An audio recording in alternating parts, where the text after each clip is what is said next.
農曆4月初八，聞此帝君聖誕，允喜真人寶誥，至心歸命禮。九神降霄，天水降生，終南修真，武當得道。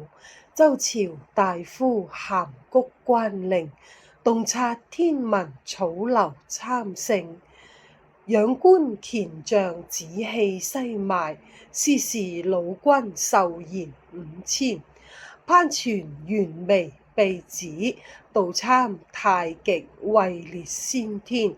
五老上帝賜玉冊，四極鑑真授金文。同太上並稱道祖，傳丹鼎尊大宗師。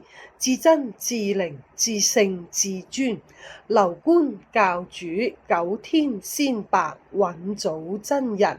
昊天金闕玉稱上上都仙大法主。洞明無上太初博聞，聞此帝君濟世無量，展道天尊。